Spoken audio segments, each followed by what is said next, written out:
Today marks exactly 1 week since the unprecedented events began in Zimbabwe in which the military seized control. Tens of thousands of ordinary Zimbabweans took to the streets in an extraordinary show of defiance to demand that Mugabe resign. And finally, early evening yesterday, the defiant former president stepped down. Joining us to discuss the way forward for Zimbabwe, we are joined by human rights activist and author Elinor Sisulu, and she's in our Pretoria studio. And on the telephone is Zimbabwean academic, political analyst and member of the Platform for Concerned Citizens, Dr. Ibbo Mandaza. Both of you, good morning. Elinor, I begin with you. Good morning to you, and thank you so much for your time this morning.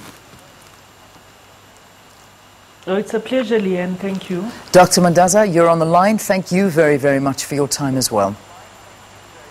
Thank you. Let's begin with you, Dr. Mandaza. Apparently your organization, the PCC, is proposing a national transitional authority made up of non-partisan and technocratic Zimbabweans, to quote what you're asking for. Who would take charge of the state for 2 years to make sure that there is political reform? Who's in charge of? Sorry. Let me repeat that question for you. I know that it's been said that your organization, the PCC, is proposing a national transitional authority made up of non-partisan and technocratic Zimbabweans who would take charge of the state for 2 years to make sure there are political reforms. Is this something that honestly could happen in the country? Oh, I doubt that. I think we're not an organization. We're just a loosely a group of consensus. We are hoping that that transitional authority would have been put in place to preempt this kind of situation. But I don't think that will work anymore. Yeah. What we have now is a coup has succeeded. Clearly, and we don't know what will happen now. So it's a different land setting. In fact, just last month, the papers were writing about your denials to Mr. Mnangagwa's accusations that you wanted to topple the government of President Robert Mugabe. And today, he could be the next president of Zimbabwe, if we can believe reports that by today, he should be sworn in as president. What are your thoughts on this now? Yeah, well, as I said just now, the coup has succeeded, and we have a coup situation, and I think the world should recognize that the coup. Let me bring you into the conversation, Eleanor. Your heritage really does go back a long way. It spans the two countries, and your activism efforts, whether in deed or in writing, have called for human rights protection in the country. I mean, how are you feeling this morning? Yes, it's a strange feeling because I can't help being touched by the euphoria that Zimbabweans are experiencing, because it is a big thing to not have President Mugabe after 37 years.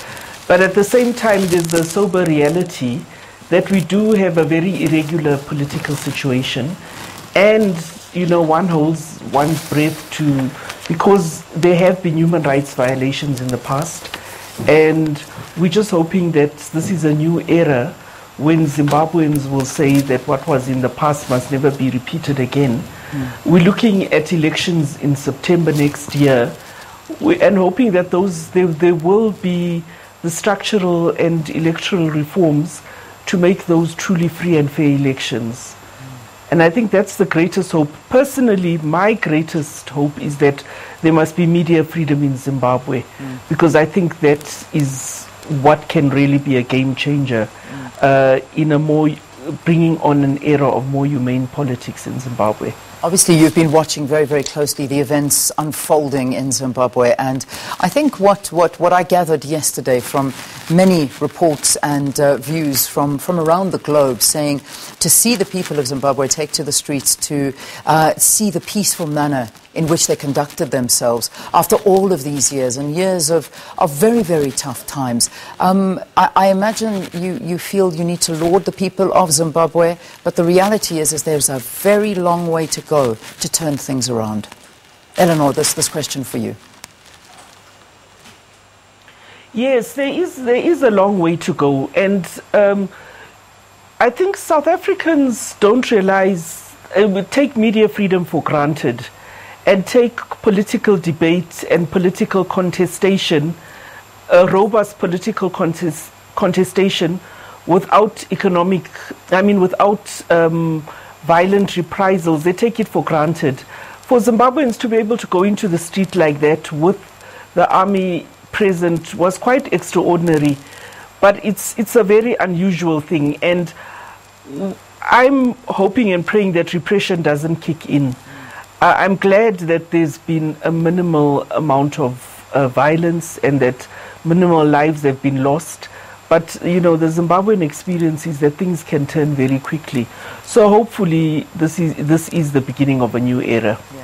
I think that's, you couldn't help but be taken by the feeling amongst so many Zimbabweans. You're seeing the visuals on the screen right now as viewers, and I'm sure all of you, as I was, watching every step that was unfolding last night. But it is, and let's come to you, Dr. Mandaza.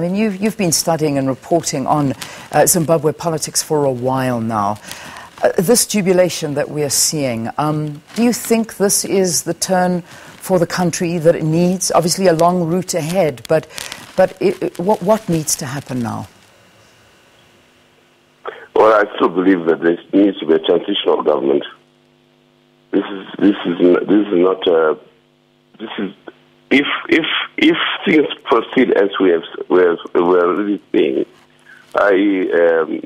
a coup succeeding as it has, we have the roots of or the cause for much concern, in my view. I do hope that since President Zuma and the Angolan president are coming today, that the agenda for a transitional government is still on the agenda. That is the way forward, in my view. Yeah. Well, just to update you on that particular trip has actually been cancelled. We saw a press release coming out this morning from our presidency and Jacob Zuma saying that they're no longer going. The trip has been postponed until a further date. So obviously this is needed, but it's not going to happen at this time. We obviously are hearing reports, though, that Mnangagwa should be sworn in by today. Is he the man for the job? Pardon? Mnangagwa, do you believe he is the man for the job to lead Zimbabwe to a better future for its citizens? No, I don't know a better future, but the coup has succeeded, yes. We have a coup situation, and we have a very dangerous precedent,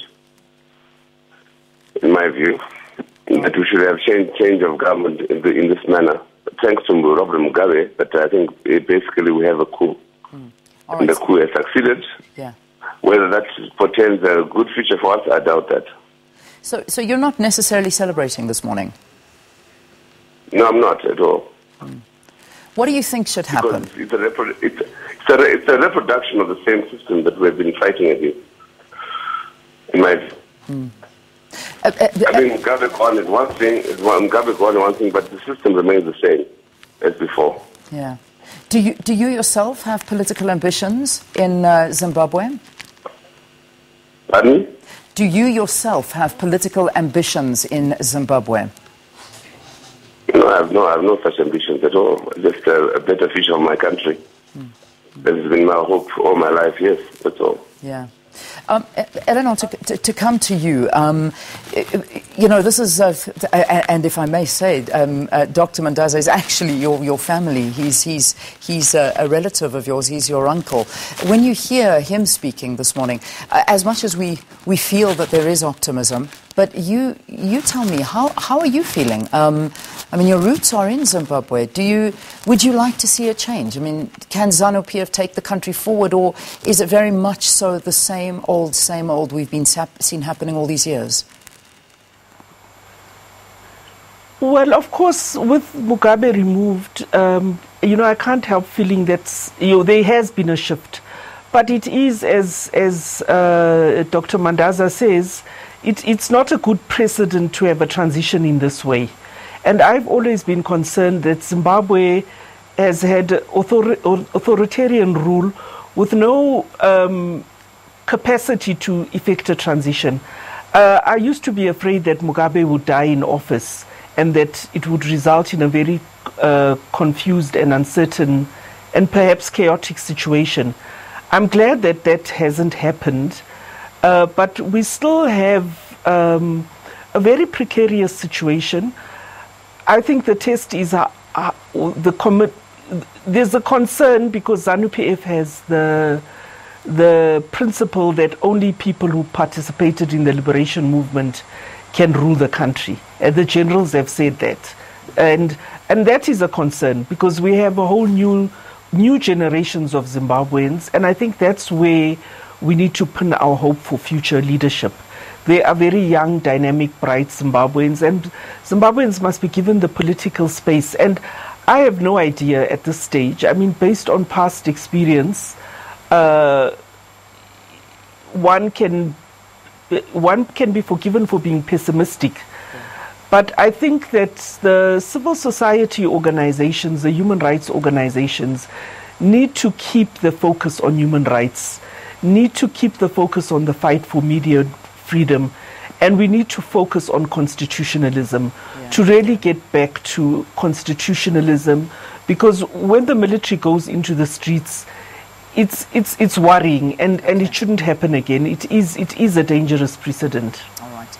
We have to leave it there this morning, but I thank both of you very, very much for talking to us and giving us your views on this vital morning of information where I think people are tuning in from all over the continent to find out what people are feeling. Ibbo Mandaza, Dr. Ibbo Mandaza is from Harare. He was talking to us on the line, and Elinor Sisulu is a human rights activist and author as well. She's also started an amazing initiative of children's books, and we'll certainly talk to her about that on another day when we do get her back into the studio. Let us take a break.